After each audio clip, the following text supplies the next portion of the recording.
My name is Jerry V, and you are joining us again at Tales from the Stacks, here presented at the Lucero Library. We have been reading over the past couple weeks and months Charlotte's Web. So if you missed any episodes or you want to go back and maybe you missed something or don't quite remember it, all of those episodes are available for you online via the Facebook and via the website. So, without further ado, I know you guys have been itching to find out how the end of this works. So here we go. Charlotte's Web. Thanks to E.B. White and HarperCollins for allowing us to read this to you today. Thank you very much. Chapter 22. And so, Wilbur came home to his beloved manure pile in the barn cellar. His was a strange homecoming. Around his neck he wore a Medal of Honor. In his mouth he held a sack of spider's eggs. There's no place like home, Wilbur thought, as he placed Charlotte's 514 unborn children carefully in a safe corner. The barn smelled good. His friends, the sheep and the geese, were glad to see him back. The geese gave him a noisy welcome. Congratulations, they cried. Nice work. Mr. Zuckerman took the medal from Wilbur's neck and hung it on the nail over the pig pen, where visitors could examine it. When Wilbur himself could look at it whenever he wanted to. In the days that followed, he was very happy. He grew a great size. He no longer worried about being killed, for he knew Mr. Zuckerman would keep him around as long as he lived. Wilbur often thought of Charlotte. A few strands of her old web still hung in the doorway. Every day Wilbur would stand and look at the torn, empty web, and a lump would come to his throat. No one had ever had such a friend, so affectionate, so loyal, so skillful. The autumn days grew shorter. Lurvy brought the squash and the pumpkins in from the garden and piled them in the barn floor, where they would get nipped from the frosty nights, where they wouldn't get nipped from the frosty nights. The maples and the birches turned bright colors, and the wind shook them until they dropped their leaves one by one onto the ground. Under the wild apple trees in the pasture, a little red apple lay thick on the ground, and the sheep gnawed on them, and the geese gnawed on them, and the foxes came in the night and sniffed them. One evening, just before Christmas, snow began falling. It covered house and barn, and fields and woods. Wilbur had never seen snow before. When morning came, he went out and plowed in the drifts in his yard for the fun of it. Fern and Avery arrived, dragging a sled. They coasted down the lane and out and into the frozen pond in the pasture. Coasting is most fun there is, said Avery. It's the most fun there is, retorted Fern. When she and Ferris, when the Ferris wheel stop, and Henry and I are in the top car, and Henry makes the car swing, and we can see everything for miles and miles. Goodness, you are still thinking about that old Ferris wheel? Said Avery in disgust. The Ferris weeks ago. Weeks ago. I think about it all the time, said Fern, picking snow from her ear. After Christmas, the thermometer dropped to the 10 below zero. Cold settled on the world. The pasture was bleak and frozen. The cows stayed in the barn all the time now, except on sunny mornings, when they went out and stood in the barnyard in the lee of the straw pile. The sheep stayed near the barn too, for protection. When they were thirsty, they ate snow. The geese hung around the barn, and the boys hung around the drugstore. And Mr. Zuckerman fed them corn and turnips to keep them cheerful. Many, many, many thanks, and always said when they saw food coming. Templeton moved indoors when the winter came. His ratty home under the pig trough was too chilly, so he fixed himself a cozy nest in the barn behind the grain bins. He lined the bins with dirty newspapers and rags, and whenever he found a trinket or a keepsake, he carried it home and stored it there. He continued to visit Wilbur 3 times a day, exactly at mealtime, and Wilbur kept his promise he had made. Wilbur let the rat eat first. Then, when Templeton couldn't hold another mouthful, Wilbur would eat. As a result of overeating, Templeton grew bigger and fatter than any rat you'd ever saw. He was gigantic. He was as big as a young woodchuck.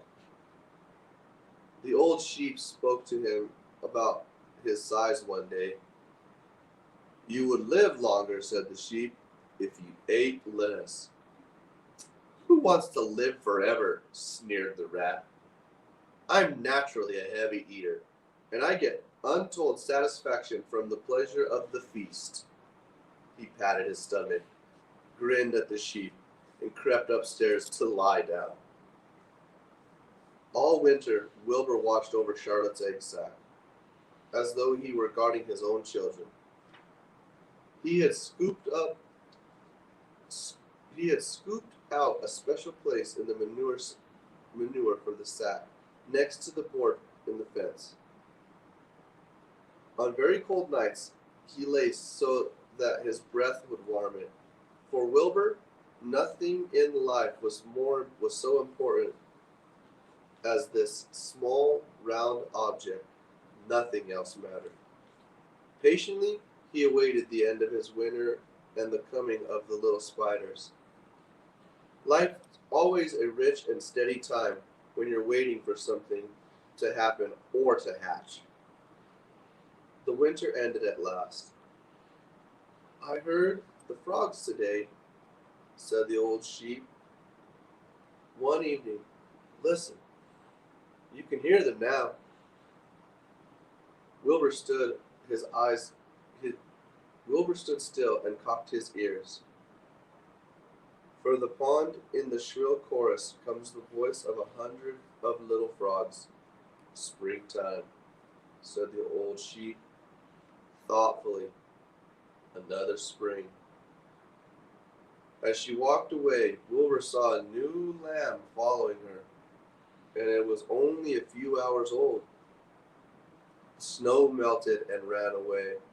The streams and ditches bubbled and chattered with the rushing water. A sparrow with the streaky breast arrived and sang. The light strengthened. The mornings came sooner. Almost every morning there was another new lamb in the sheepfold. The goose was sitting on 9 eggs. The sky seemed wider and warmer. Wind blew, and the warm wind blew. The last remaining strand of Charlotte's old web floated away and vanished. One fine, shiny morning after breakfast, Wilbur stood watching his precious sack. He wasn't thinking of anything much. As he stood there, he noticed something moving. He stepped closer and stared.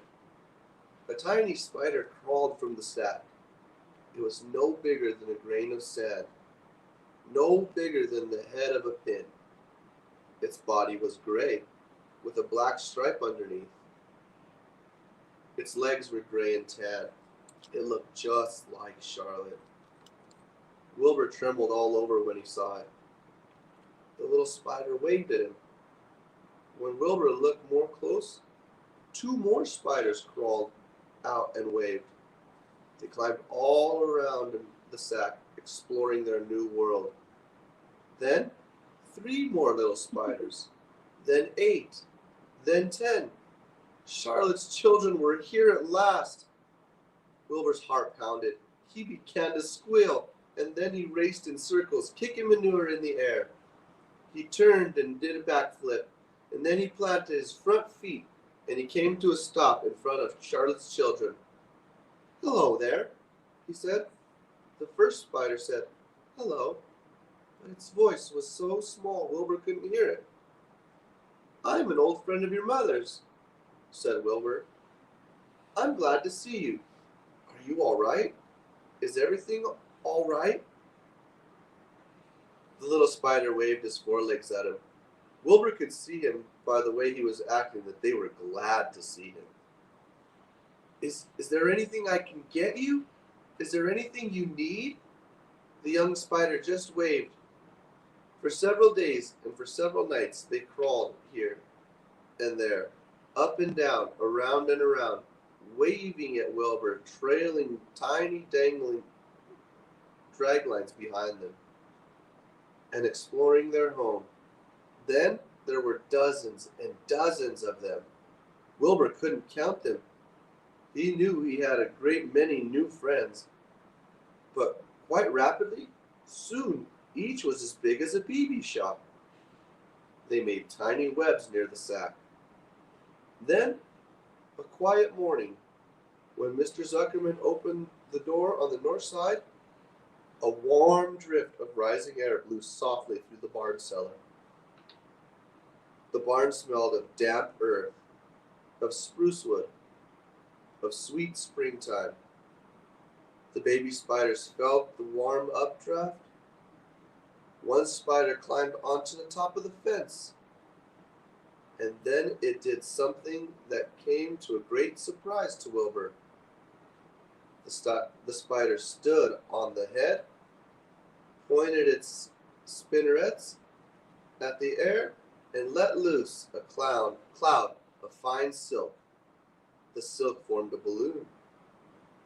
When Wilbur watched, the spiders let go of the fence and rose into the air. "Goodbye," it said as it sailed through the doorway. "Wait a minute," screamed Wilbur. "What are you doing? Where do you think you're going?" But the spider was already out of sight. And then another baby spider crawled to the top of the fence, stood on its head, made a balloon, and sailed away. And then another spider, and then another. The air was soon filled with tiny balloons, each balloon carrying a spider. Wilbur was frantic. Charlotte's babies were disappearing at a great rate. "Come back, children," he cried. "Goodbye," they called. "Goodbye, goodbye." At last, one spider took time enough to stop and talk to Wilbur before it making its balloon. "We're leaving here on the warm updrift. This is our moment for setting forth. We are astronauts, and we are going into the world and making our webs for ourselves." "But where?" said Wilbur. "Wherever the wind takes us, high, low, near, far, east, west, north, south. We take to the breeze, and we go as we please." "Are all of you going?" asked Wilbur. "You can't all go. I would be left alone with no friends. Your mother wouldn't want that to happen, I'm sure." The air was now so full of balloonists, and the barn cellar looked almost though a mist had gathered. Balloons by the dozen were rising, circling in the drift, and drifting away through the door, sailing off onto the gentle winds. Cries of "Goodbye, goodbye, goodbye" came weakly to Wilbur's ears. He couldn't bear to watch it any more. In sorrow, He sank to the ground and closed his eyes. This seemed like the end of the world. To be deserted by Charlotte's children. Wilbur cried himself to sleep. When he woke up in the late afternoon, he looked up at the egg sack. It was empty. He looked up into the air, and the balloonists were gone. He walked drearily to the doorway where Charlotte's web used to be. He was standing there, thinking of her, and he heard a small voice. "Salutations," it said. "I'm up here." "So am I," said another tiny voice. "So am I," said a tiny third voice. "Three of us are staying. We like this place, and we like you."